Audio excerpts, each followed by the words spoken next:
Hi there, and welcome to Story Time with Uncle Bill. And I'm hoping to get you ready to eat. Wash my hands right quick.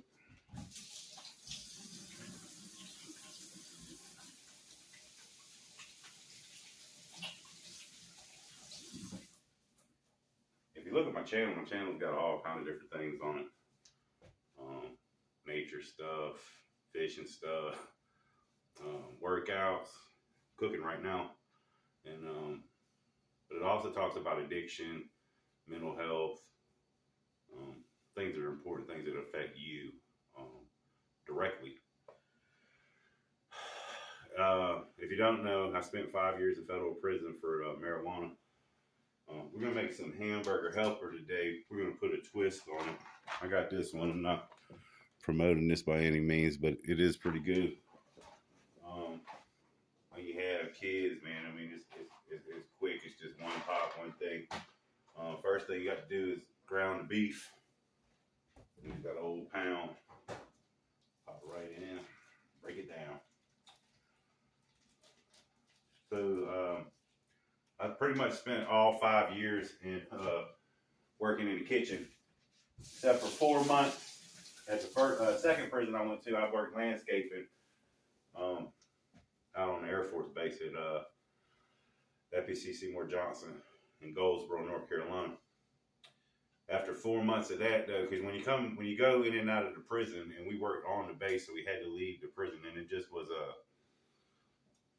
hell, you could walk off that prison. It was a camp. Seriously, too, or you could walk in it. Even crazier. And it was way smaller. The first prison I went to, it had like 4,000 people, and this one only had like 250. If it had 300, it had 1,000,000. It did not have over 300. It was small. So when I got to the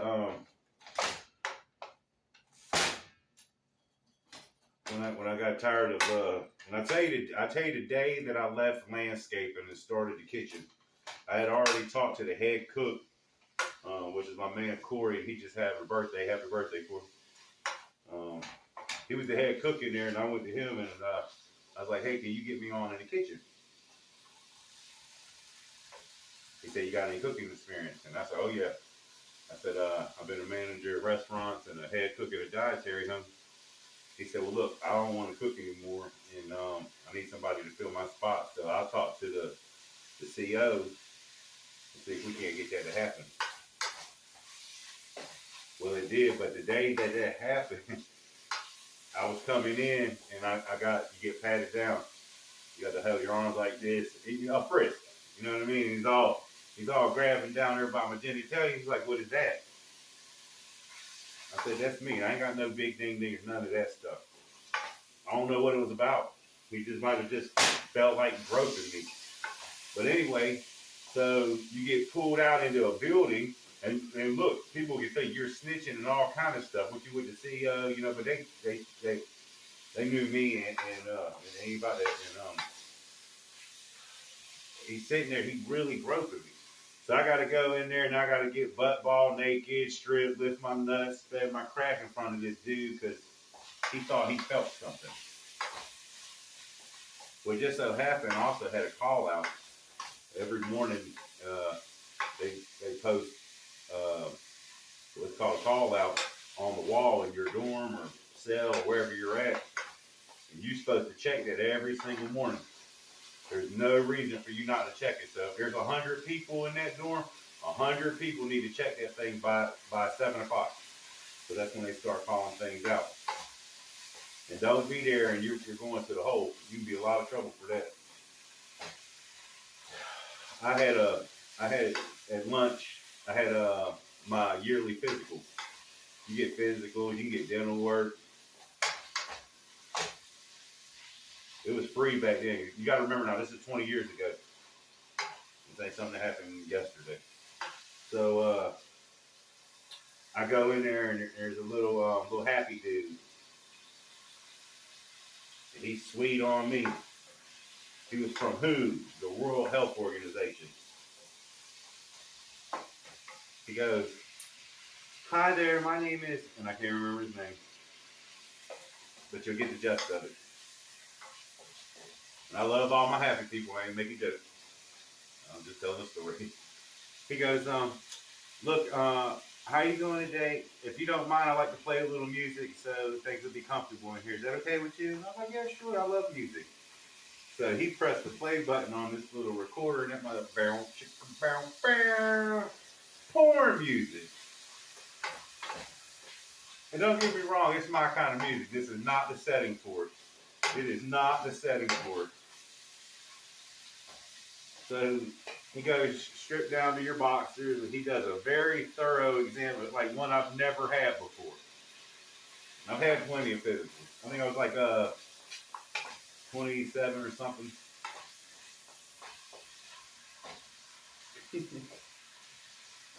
He goes, okay, pull down your boxers.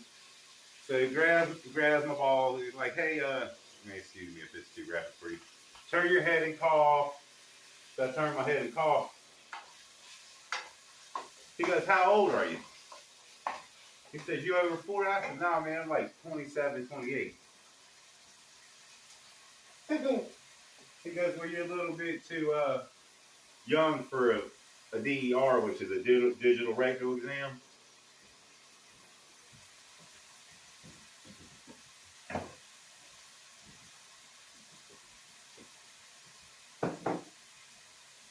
So go ahead and turn around and let me get a visual.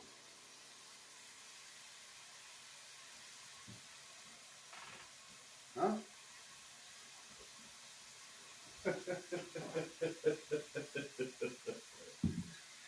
Only thing I can say is I know that's right, dog. I know that's right. Let me get a visual.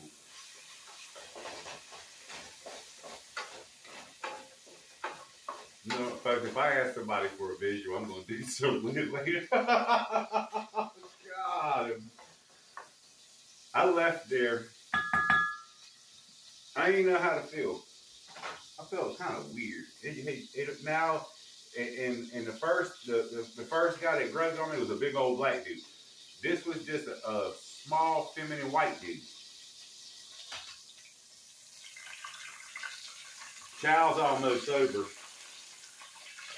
I don't want to go back. I don't really want to go back out. And that could happen. Look, technically, that could happen every single time you go out. They can take you in that building and strip search you. Every single time. Probably supposed to. Just lack sometimes. But I was out there 4 months. I only had it happen one time. One time's enough, man. I mean, that is. So we drained the grease.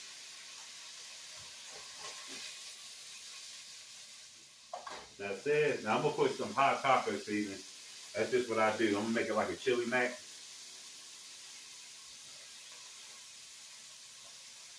And if you want to use a different one of mine, you can put whatever you want. This actually just solely for me. I'm gonna mix that up there real good.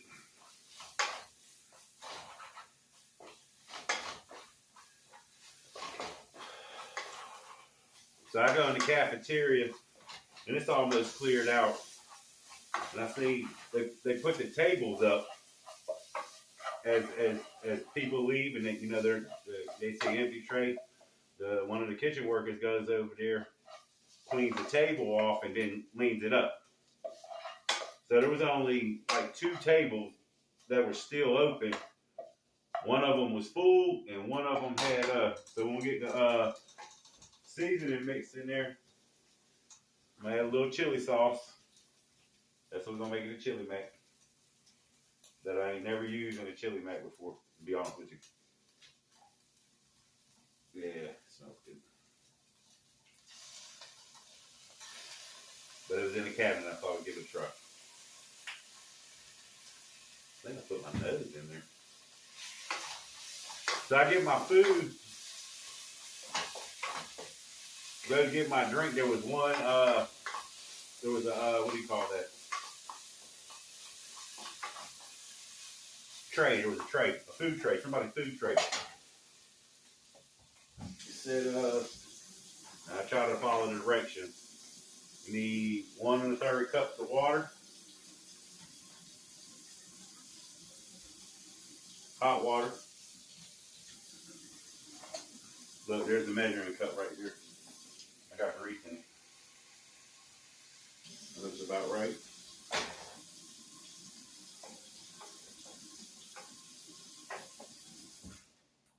I put my tray down and started eating. 2 seconds later, real tall, skimming, a real tall, feminine. He had long hair. It was his. Black dude sit down. And he was the first dude I seen when I pulled up to that federal prison off the bus. He was doing the floors in the lobby. And I said, that's the sweetest person right there in the whole prison. And I damn sure wasn't wrong neither. So I sat down. And he was like, hey, looks like you having a rough day. I said, it really ain't rough, man. It's just kind of a day. Been played with a lot. He said, I seen you around. I seen you around. I said, what's your name? He goes, oh, my name is Life. What's yours? I said, oh, my name is Chikowski. Did you say your name is Life? Yeah. I said, oh, that's interesting. Why do they call you Life?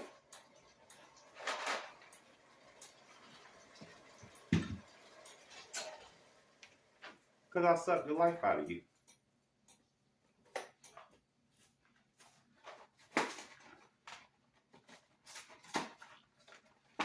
I believe you. To be straight up. The way that man looked at me. Yep. I ended up having a class with him. He's a really good dude. He had a good story. He told it. Most everybody did. You know? People who got caught doing wrong. A lot of us was in there for pot. And when you're in prison like that, and see, I was in Goldsboro. They try to put you within and I was in federal prison. They try to put you within 500 miles of where you live. Now, the first place I went to, they didn't. I live in North Carolina, and they had me in New Jersey. Supposed to use 2 cups of milk.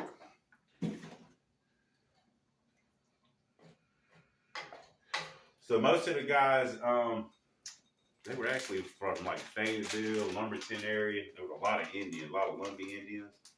Dudes from Charlotte, Gastonia, Fairquay, or however you pronounce it. And they knew each other. Or had family members, you know, it was pretty tight. So when I got in the kitchen, as a matter of fact, all the cooks were black. All the cooks were black and tight, but they just didn't know how to cook. They were just following orders. You know what I mean? Hey, we need potatoes cut. You went and cut potatoes, but you didn't ever do no cooking. You know, that was Corey's job, and it wasn't like he didn't want them to cook or anything. Just nobody was adamant about this could be a potential career changer. So when I came in there, I changed that. I seen the dudes was excited about cooking. You know what I mean?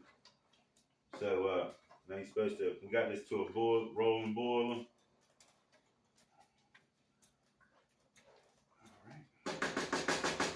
Lower the temp to a simmer. It says cover for 12 minutes. Oh no, done. Hold on. Here we go.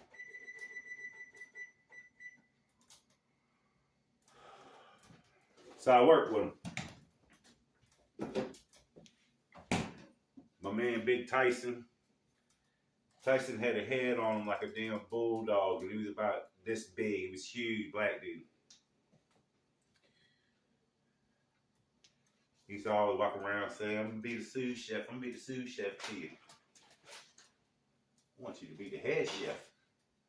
Yeah, I want you to work under me. I want you to run your own spot.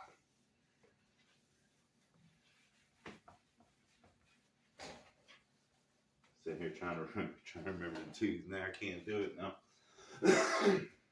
Hair on, he would just straight cut up. tall, from Charlotte, ripped, all muscle. Go over there and do 50 pull-ups like nothing. Wow, wow. And everybody worked in the gym. If you worked in the kitchen, you worked in the gym.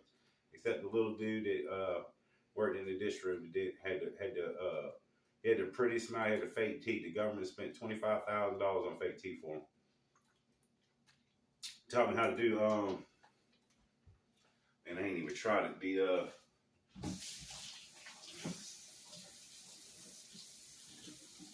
James Brown. I can't do it in these shoes.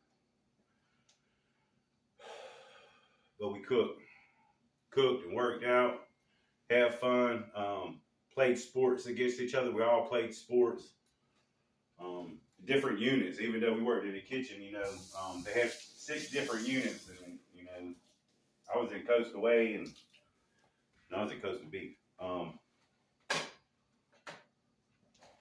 Yeah, you got to get that right too.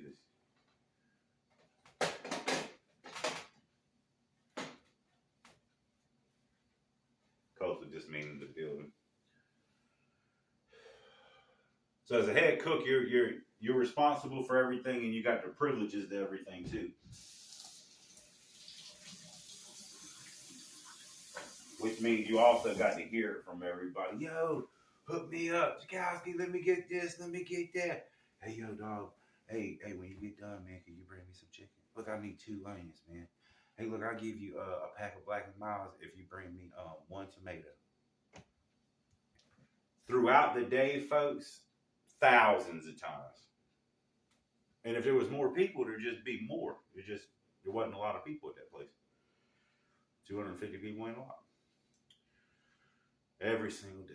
Before you even went into work. Hey, look, yeah, I see they got boiled eggs in the morning. Let me get 20 of them.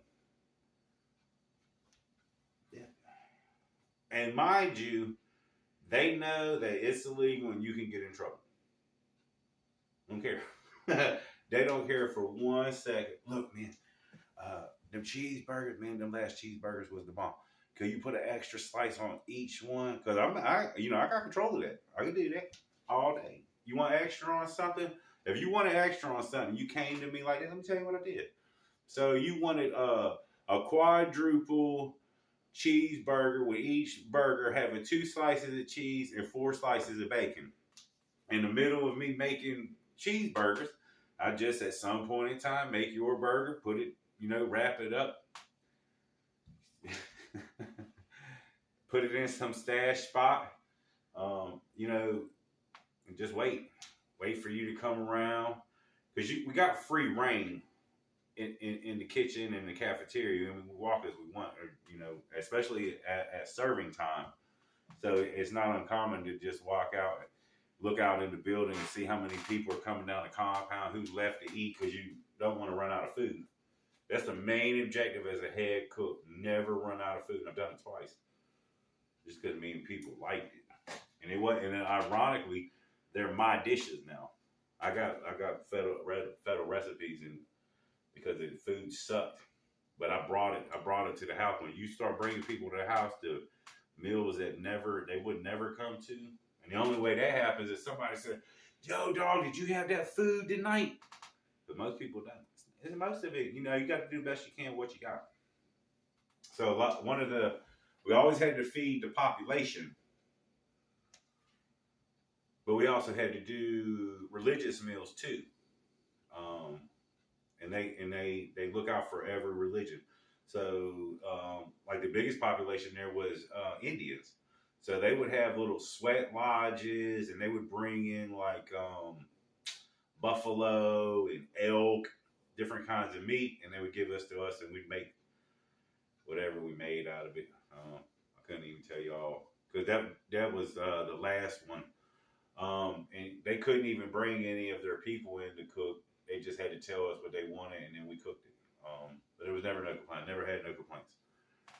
And then the Jewish, all the rest, but none of the rest of them really had strict diets. The ones that had the strictest diet though was the Muslims, especially during Ramadan. Their holy month where they fast throughout the whole day, and then once the sun sun sets, they can eat and drink again. I mean, they don't eat or drink too. They're real serious about it. They got to pray 5 times a day. And you learn this stuff. You just watch it, and then they would send us a meal because they're not allowed to have any pork at all. And we had to find out throughout the years that a lot of the stuff they had been eating all this time had pork in it. Nobody knew. They did a survey, and, like, hey, all these products have pork. Do you have those in your inventory? We were slam loaded. So you just never know. That's why you always need to read the ingredients and stuff. Normally we would have either baked chicken or fried chicken, baked fish or fried fish. That's normally what they typically had. And then some kind of vegetable and stuff.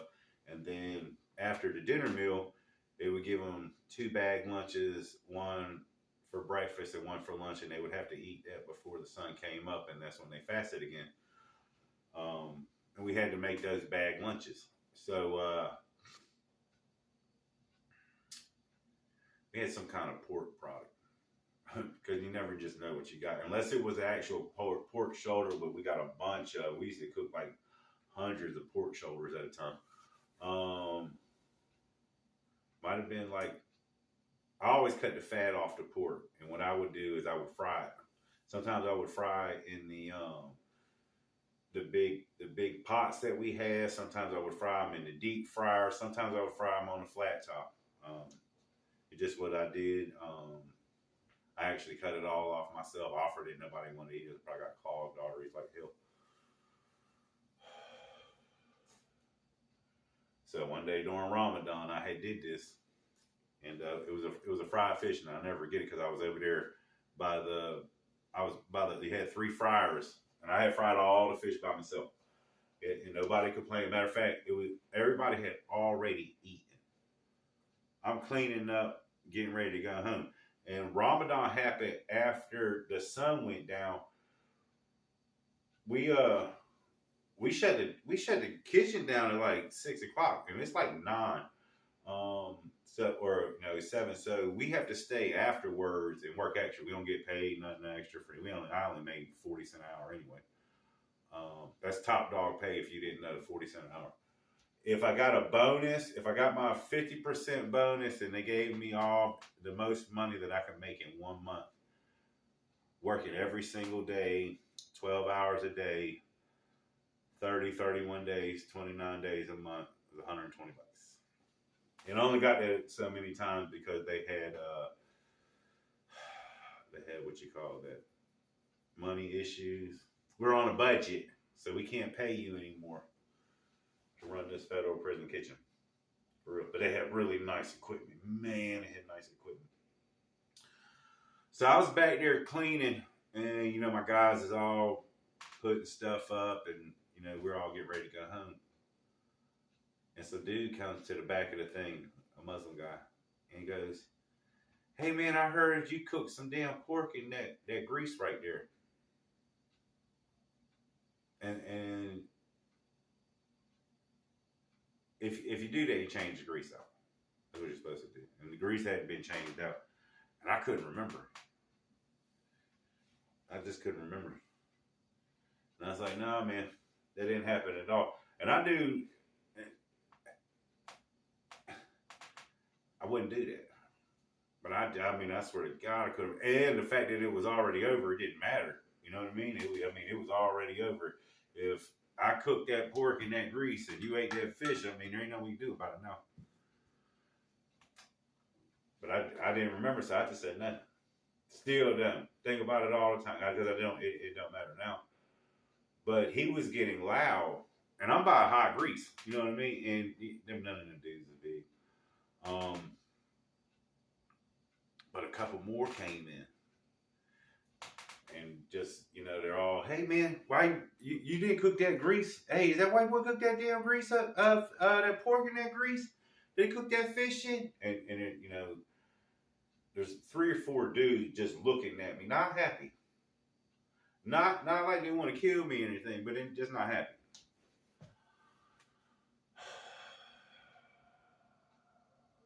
I'm outnumbered, and all the rest of the Muslims are right out there. You know what I mean? And then so it's like, look, man, that didn't happen. I mean, what is going to happen anyway? And then here comes my buddies. Y'all, man, he ain't do it. Tyson is so big, man. He's just a monster of a dude. Real like a panda bear or something. Just a really, really good guy. Heron came out. Franklin came out. Man, I want to say my man's name is Calvin. Now, talk black to me, Calvin. He's so cool, dude. Talk black to me.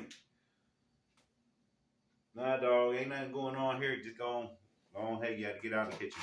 You got to get out of the kitchen. He ain't do nothing. Just get out of the kitchen. I was,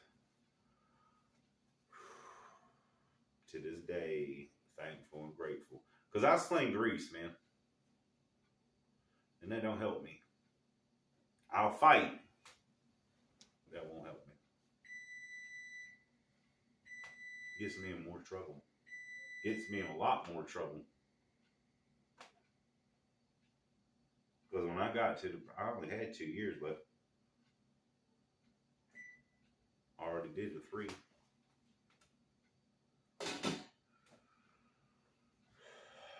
I damn sure didn't, man. I just didn't need this. No matter of fact, nobody in life needs that. And if I did do it, I mean, it's a pretty irresponsible mistake to make.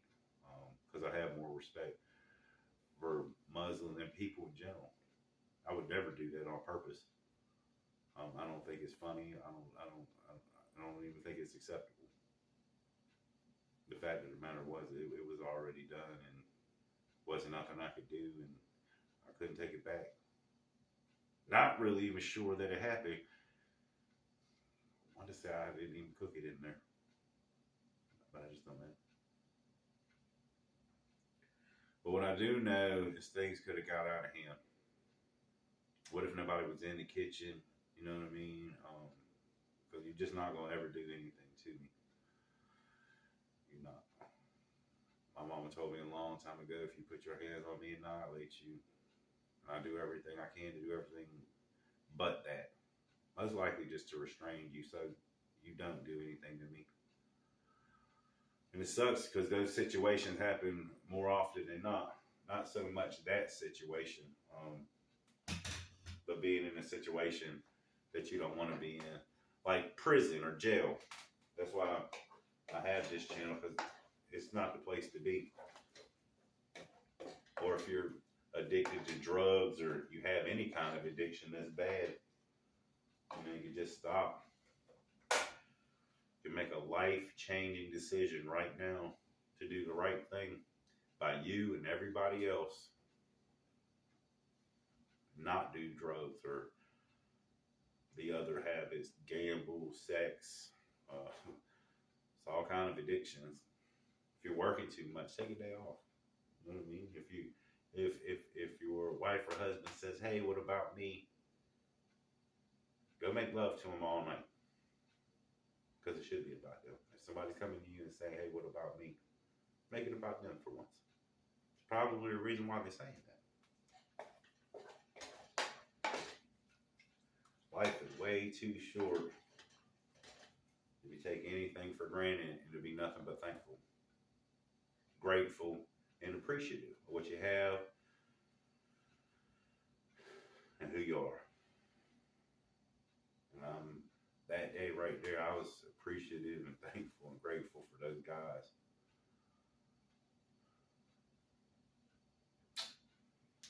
Man, it could have got bad.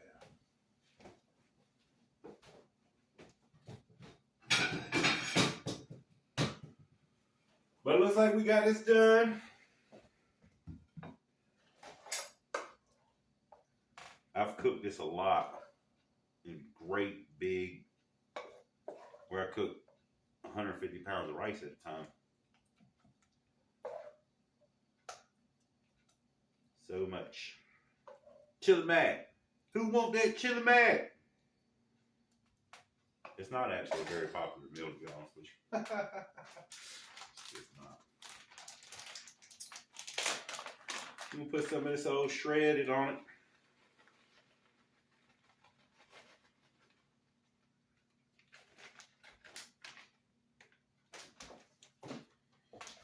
Really didn't add anything other than taco seasoning, the regular pack that it comes with.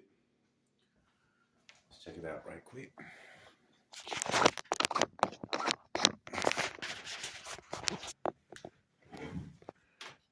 Oh yeah.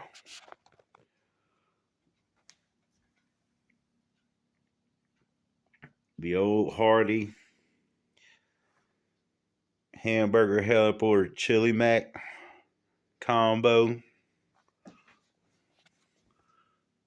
Smells so good too. Oh yeah.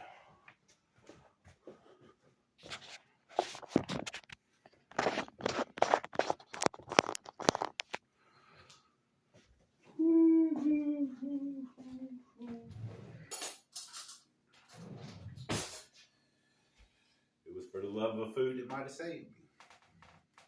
And I sure wish I could share it with you. Let's see what she tastes like.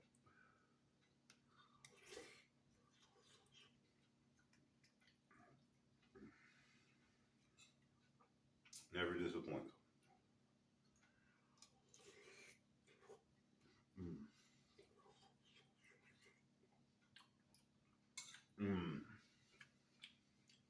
Ooh. Oh, use the hot. Yeah.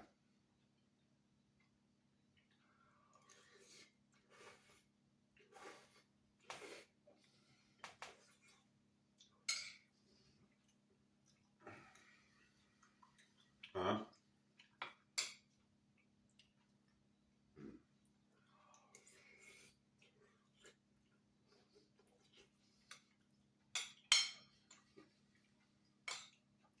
Ooh.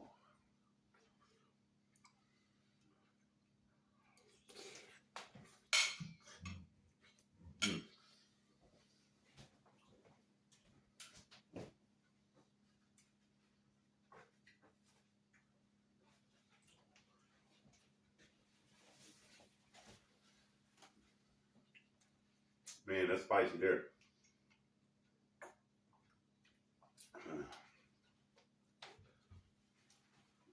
It means it's just right.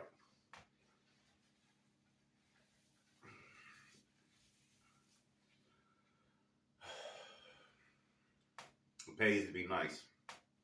If you got the ability to help people or teach someone, you should.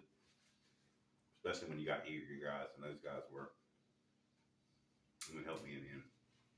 And I'm appreciative. Thank you guys a lot. You know who you are. If you can, hit that like button, share the video, subscribe if you haven't.